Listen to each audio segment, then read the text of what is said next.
दोस्तों स्वागत है आपका हमारे चैनल वेल्थ क्रिएटर में। दोस्तों आज हम बात करने वाले हैं वीआईपी इंडस्ट्रीज़ लिमिटेड के बारे में। वीआईपी इंडस्ट्रीज जैसे कि दोस्तों आप जानते हैं काफ़ी दिन से लगातार स्टॉक के अंदर गिरावट है।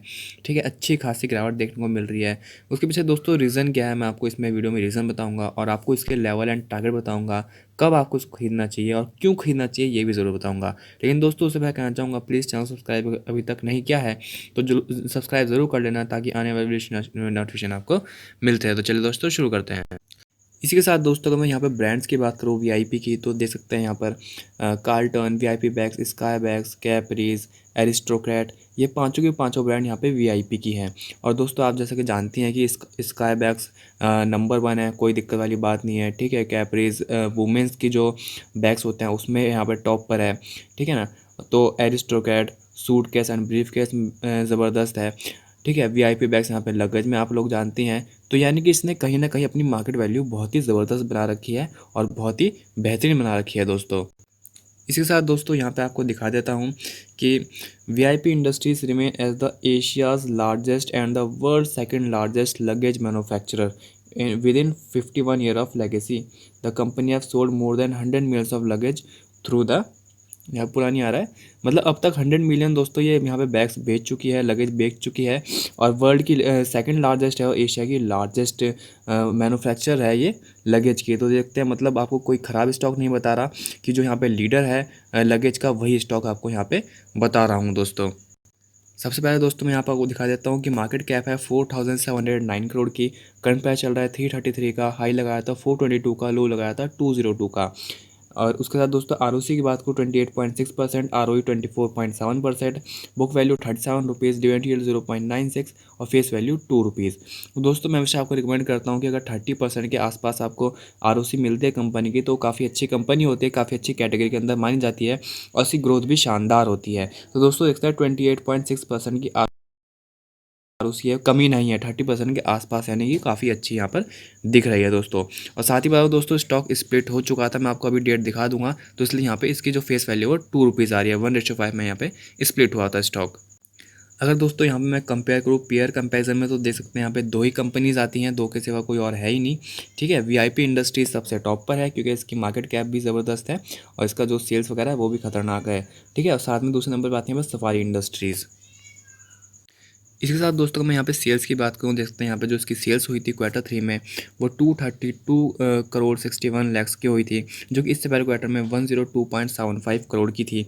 ठीक है, और उससे पहले जून में बात करूँ तो 40.3 करोड़ की। यानी कि दोस्तों ये कंपनी ऐसी थी जिस पर पेंडेमिक का ज़बरदस्त असर हुआ था और होना भी चाहिए दोस्तों। एक तरह से देखा जाए तो सेकेंडरी प्रोडक्ट है, या फिर आप ऐसा बोलते हैं कि अगर हम लगेज ना खरीदें तब भी ज़िंदगी चल सकती है। तो इसी हिसाब से यहाँ पर भी ये देखने को मिलता है कि ऐसी कंपनीज में काफ़ी अच्छी खासी खास गिरावट देखने को मिलती है दोस्तों। तो देख सकते हैं अच्छी खासी यहाँ पे सेल्स हो रही थी पिछले साल 430 करोड़ की, उसके बाद 311 करोड़ की। हालांकि यहाँ पे दिसंबर के बाद काफ़ी अच्छी खासी गिरावट आई क्योंकि दिसंबर में कई कंट्रीज़ में यहाँ पे लॉकडाउन या फिर कोरोना वायरस यहाँ पे ऑलरेडी फैल चुका था। उसके बाद यहाँ पे गिरावट दर्ज की गई और उसके बाद जो इंडिया में यहाँ पर पेंडेमिक का सिचुएशन बढ़ी तो उसमें तो काफ़ी अच्छी खासी यहाँ पर बहुत ही ज़बरदस्त गिरावट देखने को मिली इसकी सेल्स में दोस्तों। और हालांकि अगर आप अभी का क्वार्टर रिजल्ट देखो क्वार्टर 3 का, तो यहाँ पे लगातार इसमें रिकवरी देखने को हमें मिल रही थी। उसके साथ दोस्तों यहाँ पर अगर मैं नेट प्रॉफिट की या प्रॉफिट बिफोर टैक्स की बात करूँ तो उसके भी यही हालात बने हुए थे कि पिछले साल तो 42 करोड़ का यहाँ पे प्रॉफिट किया था, लेकिन अगर मैं इस साल की बात करूँ तो यहाँ पे देख सकते हैं 8.01 करोड़ का लॉस हुआ है, यानी कि 8 करोड़ का लॉस हुआ है। पिछले साल इसको नेट प्रॉफिट 34.21 का हुआ था, जो कि इस साल यहाँ पे सिर्फ 7 करोड़ का हुआ है। पिछले क्वार्टर में दोस्तों 35 करोड़ का लॉस था, आपके पास 7 करोड़ का लॉस हुआ है।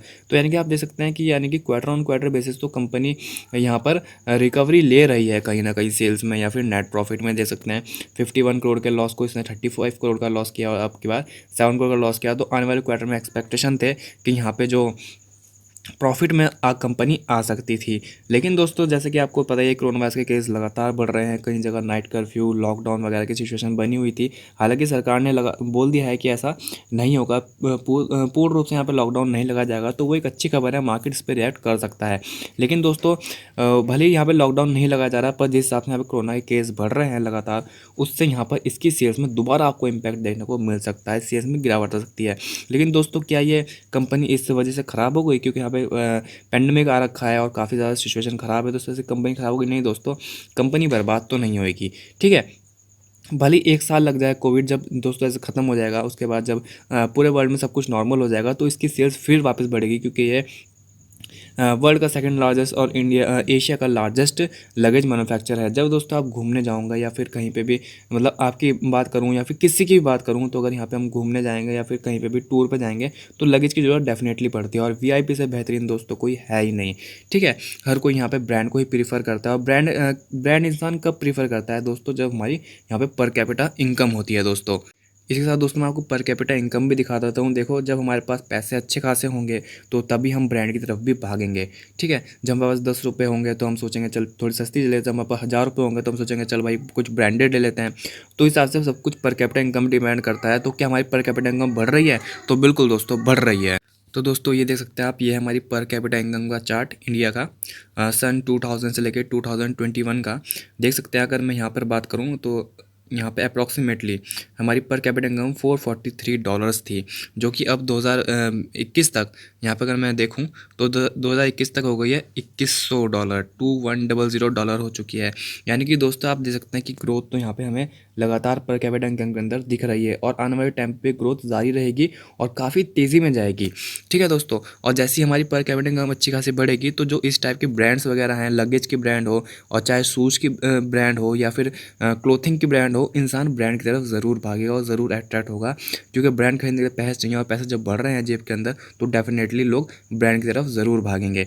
दोस्तों कहीं ना कहीं इसकी सेल्स में, वीआईपी इंडस्ट्रीज़ की भी सेल्स में अच्छी खासी हमें ग्रोथ देखने को मिलेगी, और साथ रिलैक्सो है, और भी मतलब साथ ही बात करूँ मैं यहाँ पे आदित्य बिरला फैशन की, तो इन सब में अच्छी खासी ग्रोथ आने वाली है। लेकिन उसके लिए ऐसा नहीं है कि कल ही आ जाएगी, उसके लिए पहले यहाँ पे कोरोना ख़त्म होना ज़रूरी है, पेंडेमिक ख़त्म होना ज़रूरी है। ठीक है, उसके लिए आपको लगभग 1 साल या फिर 2 साल आराम से लग सकते हैं दोस्तों, पर यहाँ पे ग्रोथ डेफिनेटली आएगी। इसके साथ दोस्तों अगर मैं बैलेंस शीट की बात करूँ, देख सकते हैं यहाँ पे बैलेंस शीट में हमारे पास सितंबर 2020 तक का डाटा है। ठीक है, तो इसके बाद जो रिजर्व पड़ा हुआ है वो 494 करोड़ का पड़ा हुआ है, जो कि इससे पहले अगर 2019 की बात करूँ तो 553 करोड़ का था, और 2020 में 582 करोड़ का हो गया था। और उसके साथ यहाँ पे दोस्तों बोरोइंग जरूर बढ़ रही है, 86 से 269 और 269 से 386 यहाँ पे बोरोइंग हो गई है दोस्तों। तो दोस्तों इसके पीछे रीज़न यही है, जो इसकी बोरोइंग बढ़ रही है और रिजर्व भी यहाँ पे थोड़ा कम होता हुआ नज़र आया है, क्योंकि देखो सेल्स में काफ़ी ज़्यादा इम्पैक्ट पड़ रहा है इसकी।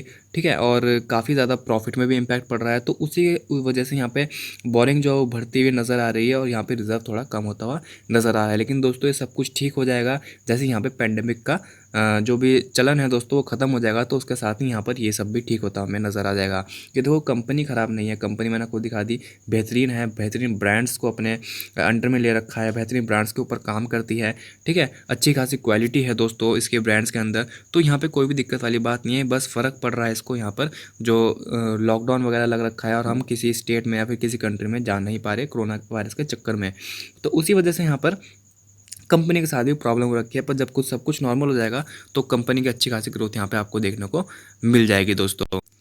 इसके साथ दोस्तों यहाँ पे अगर हम शेयर होल्डिंग पैटर्न पे और देखते हैं, शेयर होल्डिंग पैटर्न में जो प्रमोटर की होल्डिंग है वो ऑलमोस्ट कांस्टेंट है, 53.46% की है, एफआईआई की 2.97 की है, और डीआईआई की यहाँ पे 16.74 की है। दोस्तों यहाँ पे डीआईआई तो अपनी होल्डिंग बढ़ा रहे हैं, तो रीज़न यही है देखो कि इसकी जो ग्रोथ है वो डेफिनेटली होनी है। अच्छा खासा स्टॉक का प्राइस भी अच्छा खासा जाएगा, कंपनी में अच्छी खासी जाएगी, बस थोड़ा टाइम लगेगा, बहुत ज़्यादा समय नहीं, हो सकता है 1 साल, 1.5 साल, 2 साल लग सकते हैं। साथ दोस्तों एफआई की यहाँ पे होल्डिंग कम क्यों हो रही है, क्योंकि आपको पता ही है कि अभी ज़्यादा इम्पैक्ट इस पर कंपनी पे पैंडेमिक का यहाँ पर पड़ा हुआ है, तो उसी वजह से यहाँ पे एफआई की होल्डिंग भी कम होती हुई नज़र आ रही है दोस्तों।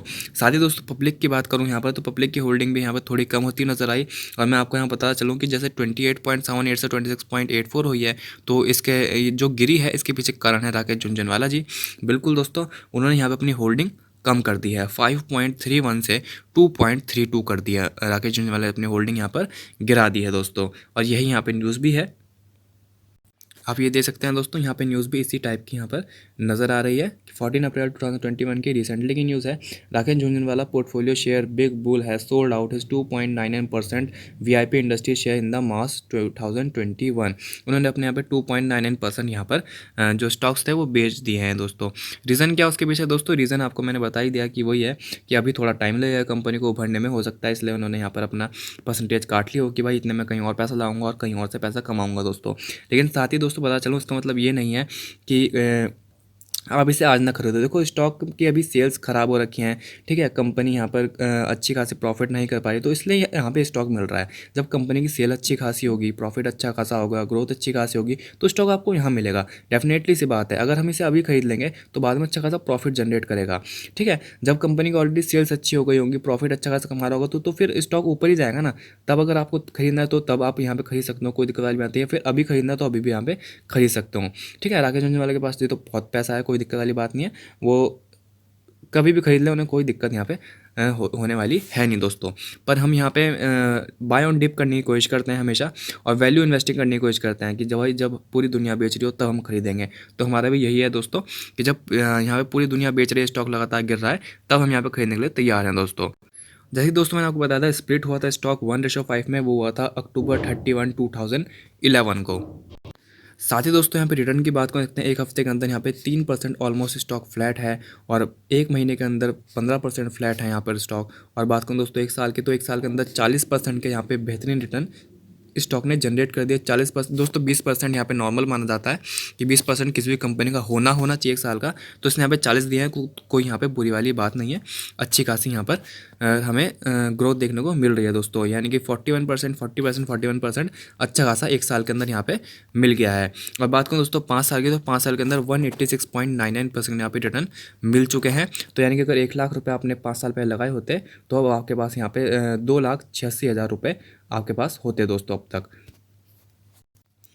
दोस्तों इस साथ हमारे यहाँ पे चार्ट पे, और आप देख सकते हैं यहाँ पे जो उसकी RSI चल रही है वो 27.11 यहाँ पर चल रही है दोस्तों। करंट प्राइस की बात करूँ तो 333.20 का चल रहा है, और इसका 200 मूविंग एवरेज की बात करूँ तो उसमें निकल के आता है 322 का, यानी कि दोस्तों अपने 200 मूविंग एवरेज के आसपास ही ट्रेड कर रहा है। बल्कि इसने जो कल सपोर्ट लिया था वो भी अपने 200 मूविंग एवरेज पे ही यहाँ पे लेता हुआ नजर आ रहा था। आप यहाँ पे देखते हैं, मैं जूम कर देता हूँ, ये देख सकते हैं जो कैंडल की यहाँ पर ये टेल बनी है, उसने यहाँ पे अपने 200 मूविंग एवरेज को टच किया था और सपोर्ट लेके ऊपर भागी थी दोस्तों।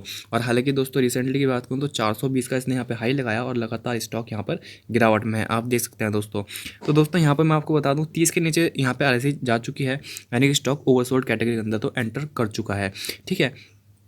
तो दोस्तों यहाँ पे आप बाइंग की, यहाँ पे अगर आपने बाइंग करनी है, अगर आप इस कंपनी के अंदर इंटरेस्टेड हो, तो अपने फाइनेंशियल एडवाइजर से पूछ के आप यहाँ पे बाइंग स्टार्ट कर सकते हो दोस्तों। बाय ऑन डिप करिएगा, ठीक है। और ऐसा नहीं है कि आज आपने खरीदा तो कल आपको अच्छी रिटर्न देगा, इसमें थोड़ा सा समय लग सकता है। मैंने आपको बताया 1 साल या 2 साल आप यहाँ पे लग सकते हैं, पर आपको बेहतरीन रिटर्न यहाँ पे प्रोवाइड करके देगा। अगर दोस्तों मैं बात करूँ ये कहाँ तक स्टॉक जा सकता है, तो देख सकते हैं ये, अगर यहाँ पे मैं पेंडेमिक से पहले की बात करूँ कि मतलब लॉकडाउन से पहले यह स्टॉक कहाँ पर ट्रेड कर रहा था, देख सकते हैं इस वक्त ये कर रहा दोस्तों 520 रुपये पे ट्रेड, ठीक है। स्टॉक 520 रुपये ट्रेड करता हुआ नजर आ रहा था, और ये वापस दोस्तों 520 पे ही आपको देखने को मिलेगा जब सिचुएशन यहाँ पे नॉर्मल हो जाएगी, ठीक है। दोस्तों अपने फाइनेंशियल एडवाइजर से पूछ के आप यहाँ पे बाइंग स्टार्ट कर सकते हैं। मैं आपको कहना चाहूँगा एक बारी में यहाँ पे लंप सम अमाउंट बिल्कुल मत लगाना, ठीक है। अगर आपने 100 स्टॉक बाय करना है तो यहाँ पे 10-10 करके आप बाइंग कर सकते हो, 10-10 करके या फिर 20-20 करके, जैसा भी आपको बेटर लगे। पर एक साथ बाइंग मत करना आप, क्योंकि एक साथ बाइंग करते हो ना तो फिर आप यहाँ पे एवरेज की जो अपॉर्चुनिटी है दोस्तों वो खो देते हो।